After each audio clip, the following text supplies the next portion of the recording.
નમસ્કાર દર્શક મિત્રો, સત્યસ્વરાજ ન્યૂઝમાં આપનું સ્વાગત છે।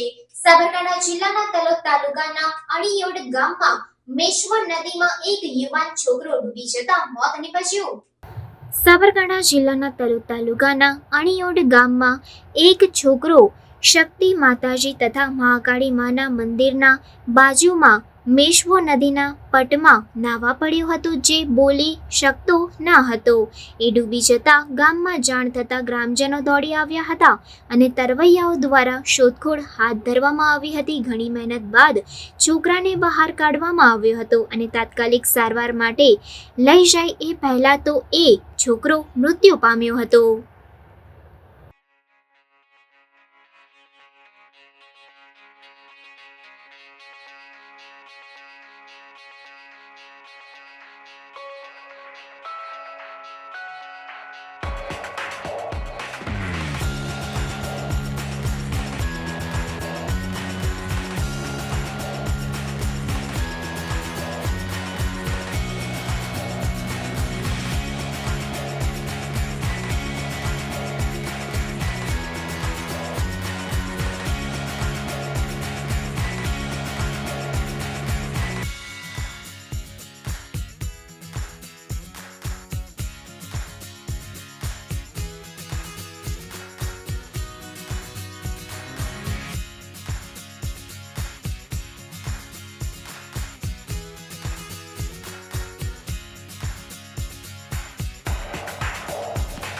સમાચારોની ઝડપી અપડેટ માટે હમણાં જ સત્ય સ્વરાજ ન્યૂઝ ચેનલને લાઇક, શેર અને સબસ્ક્રાઇબ કરો।